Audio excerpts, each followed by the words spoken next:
In the fall of 1994, Michael Cremo, co-author with Richard Thompson of the highly controversial book, The Hidden History of the Human Race, embarked on a 3-month nationwide television and radio tour to publicize their work.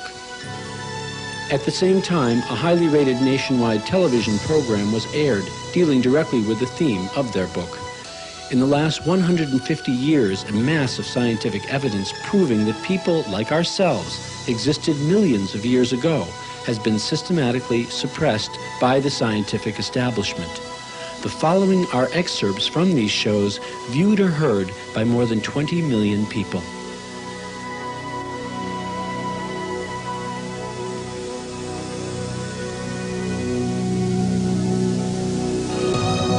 Why would thousands of artifacts be ignored by mainstream archaeology? They show the unthinkable. Images of man battling with dinosaurs. Reptilian creatures interacting with men and women. Ancient inscriptions on stones depicting complex surgical procedures.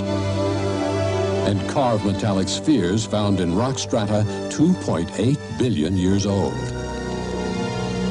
This evidence points to one conclusion, that the history of life on this planet may be radically different than what is accepted today. In this program, The Forbidden History of Man, we will examine documented evidence which suggests that our theory of evolution needs to be completely revised. Much of this evidence has been known for hundreds of years, but it's been ignored because it directly contradicts theories which are universally accepted. We will hear reports from a new breed of scientists who have been labeled heretics for daring to challenge fundamental scientific theories. In their controversial book, Forbidden Archeology, Michael Cremo and Dr. Richard Thompson have revealed a major scientific cover-up. Since the beginning of archaeology, researchers have found bones and artifacts showing humans like us existed hundreds of millions of years ago. But according to Thompson, these discoveries have been suppressed, and we have come to accept a picture of prehistory that is largely incorrect. Thompson and Cremo have documented hundreds of cases which tell a gripping story of a scientific world shrouded in conspiracy and deception.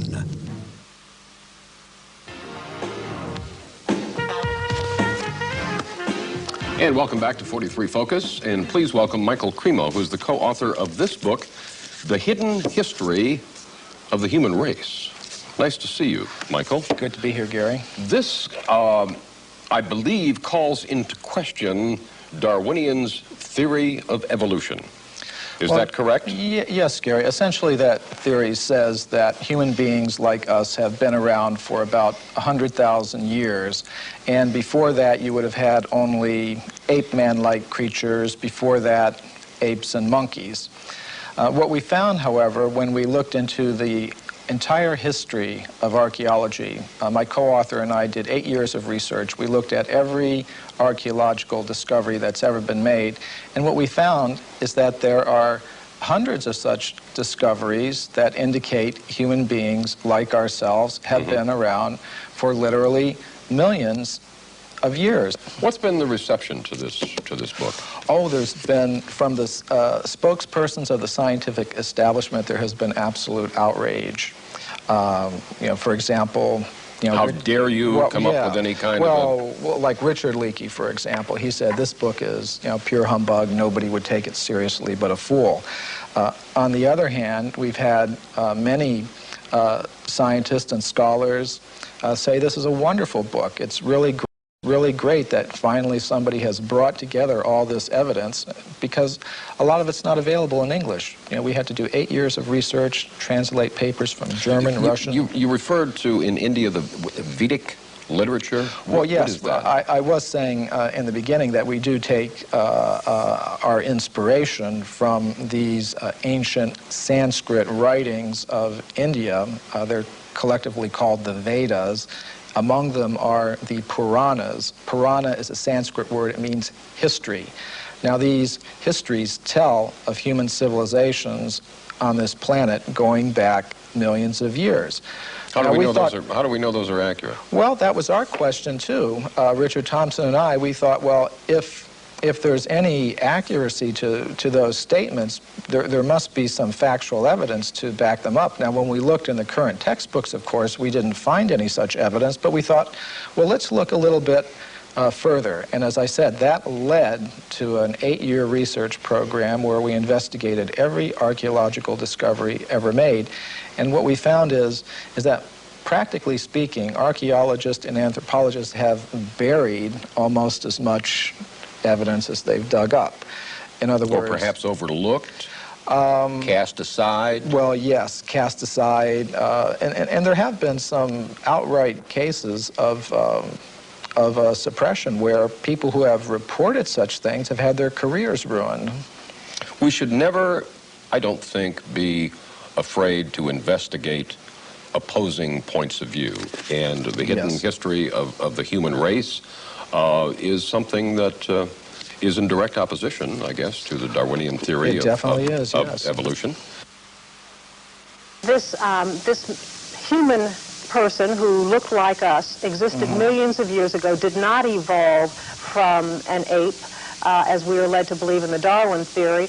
Why has this evidence been suppressed, and what kind of evidence have you found to support this? Well, I'll give you a very good example. Now, one example from historical times is during the California gold rush days, miners were digging tunnels thousands of feet into the sides of mountains. Now, the rock in these mountains is over 10 million years old. So when they were digging these tunnels, they were finding human skeletons, they were finding stone spear points, they were finding mortars and pestles, hundreds of them at dozens of locations. Now, all these were gathered together, reported to the scientific world by J.D. Whitney, who was the state geologist of California. And he published a massive book about them by Harvard University. Harvard University was the publisher. Now, what happened to these artifacts? Why aren't they on display in museums? Why aren't our children taught about them in schools? There was a very powerful anthropologist at the Smithsonian Institution named William H. Holmes. And he said to Whitney, you, Dr. Whitney, if you had understood the theory of human evolution as we understand it today, you would have hesitated to announce your conclusion, namely that human beings existed millions of years ago, despite the imposing array of facts with which you were confronted. In other words, simply because the facts didn't fit the theory, the facts had to go, and so did Professor Whitney. But back then I would imagine that they did not have the scientific procedures to identify the exact age of bones and matter that we have today. So can you be confident that this researcher was able to give a time for these bones that were found? Yes, we checked with a modern geologist about the age of the deposits. Now, these things continue to be discovered today, for example. And a vast amount of evidence showing that human beings like ourselves have been around for millions of years has been systematically suppressed. And I can give you some examples. For example, in 1979, Mary Leakey, who's one of the most famous archaeologists of this century, discovered in Africa completely modern human footprints, no different from the footprints that you or I would make on a beach today. Now, the thing about these footprints is they were found in rock that was dated 3.6 million years old. And that throws out completely any idea of human origins that's current today. Why would anyone want information like that suppressed? What possible advantage would there be in that? Well, power, prestige, money, there's a lot riding on it. If even one of the hundreds of cases that we document in the hidden history of the human race were found to be true, accepted, that would mean that everything we've been told about human origins and antiquity for the past 150 years is simply not true. And I don't think that the current establishment is ready to admit that. How long ago do you think that this evidence was suppressed? I mean, is this something that's been going on for years and years? Yes, this has been going on for about 150 years. I'll give you another example. In the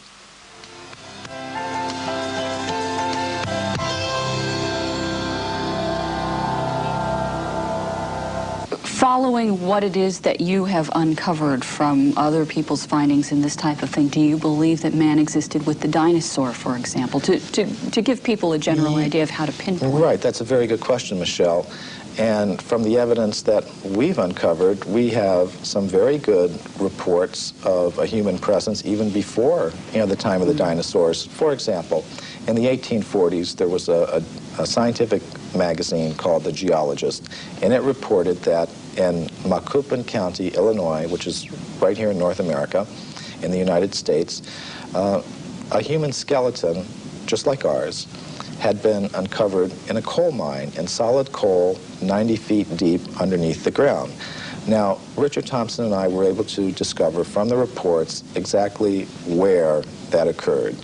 And we talked to the Geological Survey of the state of Illinois, and we asked them, well, how old is the coal there? And it turned out it was 300 million years old, which means it's older than the Jurassic, that word everybody knows now, that refers to the dinosaurs. In other words, it was older than the age of the dinosaurs. Wow. Okay, so that throws a whole new spin on it. Yes, indeed it does. And some of the scientists who have read the book have obviously recognized that. For example, William Howells, who is one of the big anthropologists of this century, one of the architects of the current paradigm, he said, well, if what you say here is true, it more or less throws a monkey wrench into our whole picture of how life originated on this planet. And I think it does. Something you alluded to a few moments ago I want to bring up again. You talked about man coexisting with apes and coexisting with another kind of ape-man creature, and you again mentioned North America, and I think, of course, there's always been a lot of interest in Bigfoot, which is essentially where this is coming from. Some of the information that you brought forward is that this is just a descendant of this same wild man creature that was existing years ago. That's a distinct possibility. Now, when I first heard about this subject, I was extremely skeptical. But what turned me around is when I began to read reports about these creatures by very well-respected anthropologists. For example, Grover S. Krantz, who's at the University of Washington, up in the Northwest. He has extensively studied the footprints of these creatures, and he says they're biologically convincing. There is no possible way that they could have been hoaxed, and he's pretty well convinced that these creatures do exist. So that's the sort of thing that convinced me that there is a very good chance that they're there, and from the descriptions of these creatures, they seem to match very well some of the descriptions that we get of the ape-man-like creatures that supposedly existed millions of years ago. Okay, so, but yet we keep coming around to the same thing. People just don't want to believe it. They just, like you said, well, they're skeptical. They go, oh no, that's just a hoax. They're not hearing the information that noted scientists are finding. Well, all we really wanted to do in our book is put the facts on the table, all of them, not just the facts that you will see in the current textbooks, but all of the facts that are relevant to this whole subject, and let people draw their own conclusions. One of the questions I first came up with when I was reading the book that you did answer in the book that I'd like you to explain was that I said, well, gee, don't we have all these machines now that can look at the footprints or the bones or whatever, and that will just tell us how old it is? Oh, this is a very common perception. We have such faith in technology and those who employ it that when we hear about things like carbon-14 testing or potassium-argon testing, we think it really is a very simple process, almost like you pop something in the microwave and boom, it comes out. It's not like that at all. These are very complicated procedures.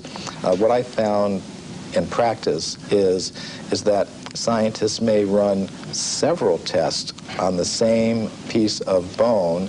Some of the ages will be very great, some very small, and they will tend to pick the date to publish in their scientific literature that most fits the idea that they start out with about how old the fossil should be. Now that often happens. What do scientists and researchers have to gain by distorting their findings? I mean, you would think that if they truly think that they found evidence of man pre-existing the dates that we take for granted right now, that they would want to be published, that they would want people to hear about this, that they would get their name up in lights, as it were, as making this remarkable discovery. Why is this so suppressed? Well, there are tremendous pressures for conformity within the scientific community. For example, for every academic post that opens up, every professorship that opens up in an American university, there are generally hundreds of applicants. And it does not help your reputation if you go reporting things that should not be reported. It could be very bad for one's reputation. And in our book, we document several cases of that. For example, Virginia Steen McIntyre. She's a geologist who I personally know. She lives in Colorado now. She went to Mexico in the 1970s, and she was a geologist with the U.S. Geological Survey. She dated a site there where some human artifacts have been found at 300,000 years. All her test results show that that was the age of that site. But because that went against the dominant idea that human beings have only been in North America for 30,000 years, she said she was not able to get the report published. She was labeled a publicity seeker and a maverick in her community of scholars, and she said she eventually lost a professorship that she held at an American university because of this, and hasn't been able to work as a geologist since. Now, this is not the normal picture that we have of how science works, but unfortunately, these are the sorts of things that can happen, and these are the sorts of pressures that can be applied in order to keep a certain view intact. So what do people need to do now? They apparently, we need the public to open their minds up a little bit more to alternative ideas to what we've been taught. Well, I think one thing we need to do is develop a little bit more of a healthy skepticism towards pronouncements from spokespersons from the scientific community. Just as we've learned not to accept without question every pronouncement that may come from the press secretary of a politician or the public relations office of a corporation. We may want to dig a little further, keep an open mind, have some healthy skepticism, and I think perhaps we've placed spokespersons from the scientific community on a little bit of a pedestal, and we may need to give them the same sort of treatment that we would give to spokespersons from other groups in society. The Bible answers the riddle of our origin in 4 simple words: and God created man. Darwin looked at monkeys and saw Michelangelo. But for modern anthropologists who try to put a name and a date to the dawn of humankind, the answer is constantly changing. Fossils discovered recently in Ethiopia put our earliest ancestors at around 4.4 million years, but some scientists believe that there is evidence that we are much older than that. On an archaeological dig in Hueyatlico, Mexico, Dr. Virginia Steen McIntyre discovered tools that predated the earliest known humans. Her find created a storm of controversy. I don't really want to be in the center of a controversy. I never asked to be in the center of a controversy, but I'm here, and doggone it, I want to get the information out. I want to get at the truth. I guess that's what it is. Why does Dr. Steen McIntyre feel the need to protect her artifacts from her more mainstream colleagues? Why are contradictory findings being met with contempt instead of excitement?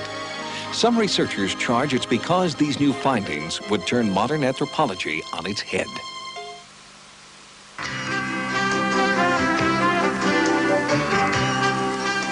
Welcome back to Talkin' Pittsburgh. Nice to have you with us. And this next segment should prove very interesting to you. How old are we? I mean, as a race. How old are human beings? How long have we been on the face of the earth? Well, science says one thing, and this book, The Hidden History of the Human Race, says a major scientific cover-up is exposed, and it claims that scientists are sort of hiding things. Michael Cremo is an author and researcher specializing in the history and philosophy of science, and he, along with Richard Thompson, incidentally, Richard Thompson got his PhD in mathematics from Cornell University. Michael Cremo, what is your background? More in journalism? I'm an investigative writer. Investigative writer. In other words, you did most of the writing of the book? Most of the writing and investigating. I have to give you credit for this. Here's one testimonial that says, hidden history is a detective novel as much as a scholarly tour de force. The murderer is not the butler, neither is the victim, a rich old man with many heirs. The victim is man himself, and the role of the assassin is played by numerous scientists. That's in talking about this book. And down here, this is where I give you credit. You put in here, here's another testimonial. Your book is pure humbug and does not deserve to be taken seriously by anyone but a fool. That's an anthropologist who represents the scientific establishment's viewpoint. Where do you differ with the scientific establishment in this book?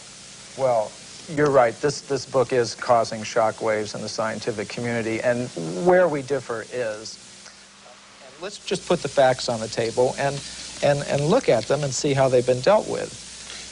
Now, I can give you another example. Yeah, there is one thing, though. Yeah. Your scientific delvings, if you will, have to be tempered, as everyone's is, by their own feelings. Yes. Now, you are a member of the Hare Krishna Society, the International Society for Christian Consciousness, as is your co-author. That's true. Okay, you could have an ulterior, even if you were trying not to. Right.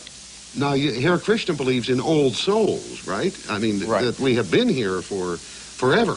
Yes. Now, yes, I am a member of the Bhaktivedanta Institute, which is the science studies branch of the International Society for Krishna Consciousness.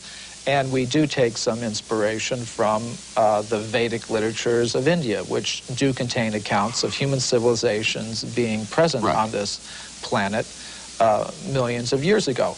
But my point would be, if archaeology is actually a science, then it shouldn't matter, what your motive is. It's like bowling. If you bowl a strike, who cares if you're doing it for this reason or another? I mean, facts are facts. Now, the facts that we've uncovered... we know statistics can be distorted for whichever way someone wants them to be distorted. We know that. Right. You and I could take the same statistic and change it around and make it look different. So let's look at them. And on the other hand, other people, and I think we've documented this in the book, that there is a commitment to this idea that we have a recent origin on this planet that is itself biasing the presentation of the Let me facts. tell folks, if they want to learn more about what you've written about, The Hidden History of the Human Race is the book. And this is Michael Cremo. I thank you so much for being with us. We have run out of time. Pleasure that I've been here, Ron. Very nice to have you with us. Check it out if you're interested in the history of man and find out if you're 1 million years old, 2 million years old, or just 100,000. Have a wonderful day, a wonderful weekend. Stay tuned now for Dela Cruz. She'll be along in just a few moments. I'd like to move along here in some of the additional myths that you have listed here, Michael Cremo. You have talked in terms of the fact that scientists don't cheat. That's a myth. You say there's actual cheating going on. Oh, that's very well documented. For example, the Piltdown case is a very famous case that documents that. Now, what that has to do with is early in this century, there was a purported discovery of an ape man in England based on a skull and a jawbone. And this Piltdown ape man, was in the science textbooks for about 40 years. And then suddenly it was revealed that the British Museum had tested these fossils and determined that it was a very elaborate hoax. And many people have speculated about the identity of the person who was the hoaxer, and practically all of them center on different scientists in England, such as Sir Grafton Elliott Smith or Sir Arthur Smith Woodward, all very well-established scientists in England, because only somebody who knew the scientific method very well could have prepared these fossils in such a way that they would have fooled the scientific community all around the world for 40 or 50 years. So some scientist who wanted to perhaps give some evidence in favor of evolution, because there's not very much of it, invented this ape man, and in a very sophisticated way cheated, literally. And this is admitted by the scientists themselves. And there are more examples I could give, and we document many of them in our book, The Hidden History of the Human Race. Myth number 3, Michael, that you have written, evidence that goes against human evolution is reported only by crackpots. Now this is one of the standard techniques that the scientific community tries to use against anybody that reports something that goes against their ideas. They try to label them in a derogatory way without actually discussing the facts. And I think we've all had experience of that. But the real facts is that actual scientists have, over the past 150 years, reported many astounding facts that go against the theory of evolution. And the present scientific community doesn't want people to know that. They want to promote the idea that anybody that's against evolution is somehow or other a religious fanatic, a crackpot, but it's simply not true. And I've personally met scientists who have discovered some of these things, and what happens to them is it's very unfair, the treatment to which they are subjected. Okay, we're going to go to Anton in Brookfield, Wisconsin. Anton, how are you? Fine, thank you. Your comment. I've often wondered how the perfect complementary male-female systems of reproduction could have evolved from unintelligent life forms. You know, Anton, not only is that a good question, but also the point is if evolution occurred, it'd have to be simultaneous evolution of both species at the same time. Right. Because if it took 1 million years for the female to evolve, it would have kind of messed up the whole procreation thing, wouldn't it? Right. That's my question. A good question. Stay right there. Michael Cremo, your response. Well, I would like to put together a book called Darwin's Fairy Tales. And I think that would be one of them. You can just look at so many examples of complex structures and behaviors in different creatures, whether it's how the spider learned to spin its web, or how our human reproduction system came about, or any of these things. They're a complete mystery. They're not explained even theoretically by the evolutionist. And what they do is, when they want to explain anything, they just wave their magic wand and said, it happened by evolution. And that's why I call it Darwin's Fairy Tales. Well, I think it's time to begin to look at the implications of all of this. I can assure our audience that you have hundreds of similar cases. And obviously, you are inspired by a religious tradition, as we mentioned that's correct. Earlier. You're a student of the Hindu Vedantic tradition. Right. It's very different than the Christian-Jewish fundamentalist tradition that insists on a divine creation that occurred some 5,000 years ago. The Hindu view of time is not linear as Western as we Westerners conceive of time, it doesn't start with a big bang and end with a whimper. It's cyclical, isn't it? Yes. The basic pattern is cyclical. And this is actually the subject of a presentation I shall be making in New Delhi to the World Archeological Congress called Puranic Time and the Archeological Record. And the concept of time that you do find in the Puranas is, in fact, cyclical. Now, what might one predict from that? Say if you have civilizations coming and going over vast periods of time, perhaps you might have humans and other ape-man-like creatures coexisting. I will mention that the Puranas do talk about intelligent races of ape-like creatures that use stone tools. This is not an idea that came in with Darwin. It's been there for thousands of years. Now, what might one predict from that? If you were to predict what archaeologists might find, you would say, well, they would tend to find a very bewildering mixture of anatomically modern human fossils, ape-man-like fossils, crude stone tools, articles indicative of a higher level of culture, all sort of mixed up and going back, hundreds of millions of years.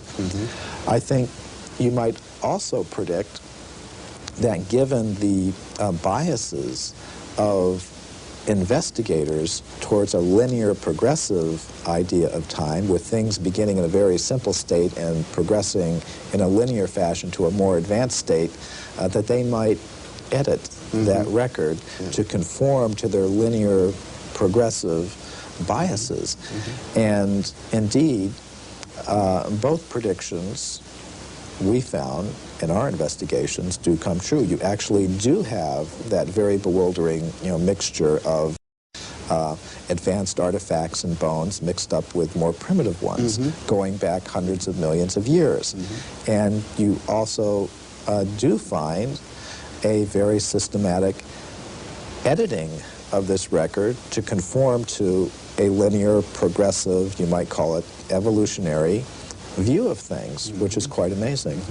Of course, if we have this sort of cyclical picture, circular picture of things, much of conventional science will need to be readjusted, and naturally, I suppose it's only fair to say that Vedantic thought has many other ideas about the nature of time and space, the nature of spiritual dimensions. I believe that your view of things would be that rather than say that humanity evolved from simple celled creatures, that in some sense we rather descended from spiritual planes. Yes, and this is a matter that... Ron in Waukesha, Wisconsin. Ron, how are you? Yes, good evening. I'm just going to make a question here and then hang up and listen. Obviously, your two guests do not believe that we evolved from lower primates. And interestingly enough, one of them comes from a Judeo-Christian background and one not. Right. Now, my question is, if we did not, then where do you two people feel we did come from? And I'd like some hard evidence of a Garden of Eden. Thank you. Okay. Actually, this is the subject matter of the next book that Richard Thompson and I are working on. We call it Human Devolution because from the evidence that we can see, it appears that if our origin is not on this planet, we did not evolve from apes on this planet. We come from a higher spiritual dimension of reality. There is creation involved. We have a relation with a supreme spiritual being, and that is what the actual evidence suggests. Now, to make a scientific case for that, we have to, first of all, show that there is more to reality. There is more to the human essence than just atoms, just chemistry. Now, this is another whole subject, and it took 8 years for us to do the research for The Hidden History of the Human Race. And we wanted to do all that research so we could make a convincing case, and we're now in the process of making such a convincing case for human beings as being ultimately spiritual in origin, and we intend to make a very convincing case for that in our next book.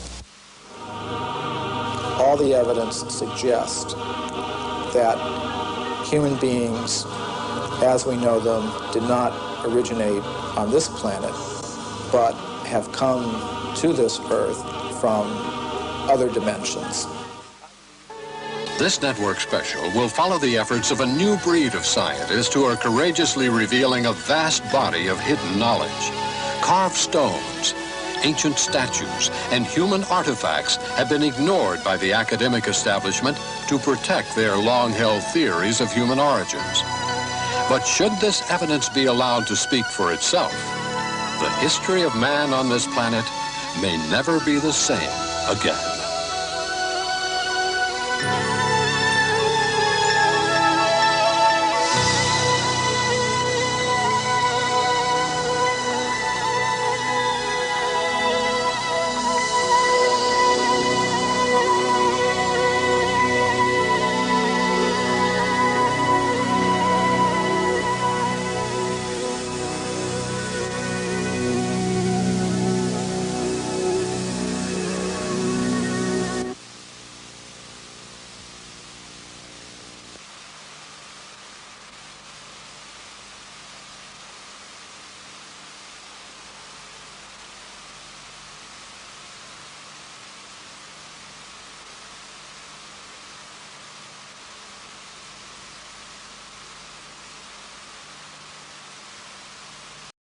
The complete title is Human Devolution, a Vedic Alternative to Darwin's Theory.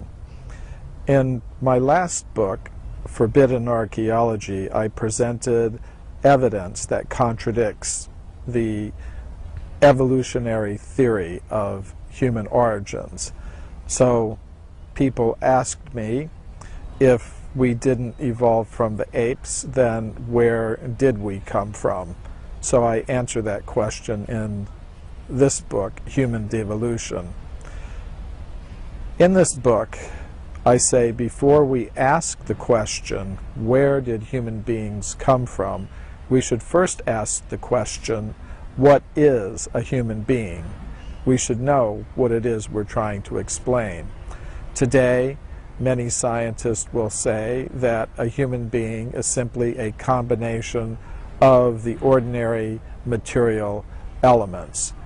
But if we look at all the evidence that comes to us from science, we will see that it is more reasonable to say that a human being is a combination of three things. Ordinary matter, yes, that's part of what a human being is, but beyond that, there is a subtle mind element, and beyond that, there is an element of pure consciousness, or spirit, if you like that word. So, a human being is a combination of matter, mind, and consciousness, or spirit.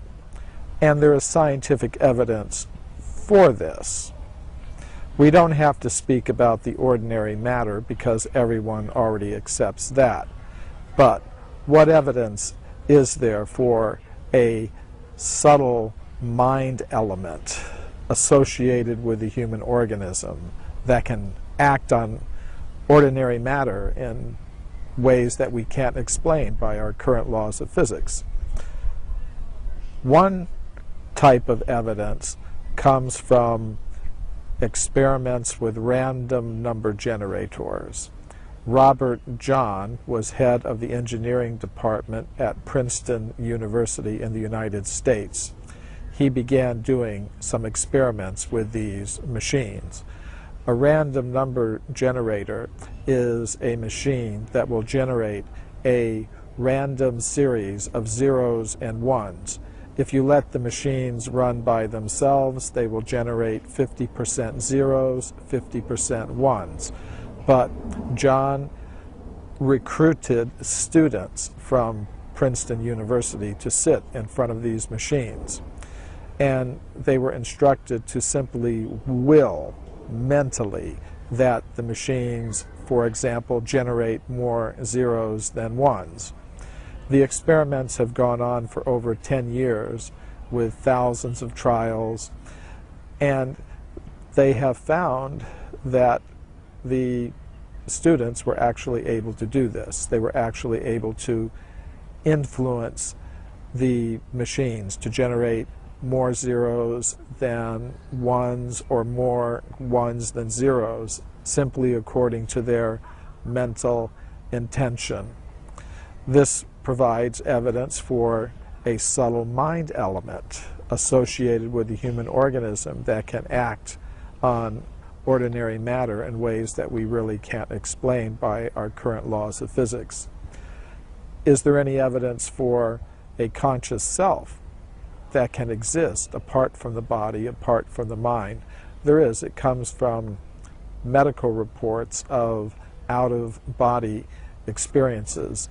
There are times when a person should be completely unconscious. For example, during a heart attack, blood stops flowing to the brain. Medical instrumentation shows that the brain waves cease. During such moments, a person should be completely unconscious. However, some people in this condition report separating from their bodies and observing what the doctors and nurses trying to revive them are doing. And these experiments have been duplicated in many countries. Physicians in many countries have noted this phenomenon and have concluded it is genuine. So if we look at all the evidence, we see that it is more reasonable to say that a human being is a combination of matter, mind, and consciousness than to say that a human being is simply a combination of the ordinary material elements. So then, if we want to speak about human origins, we have to explain where all these things came from and how they came together in the human form.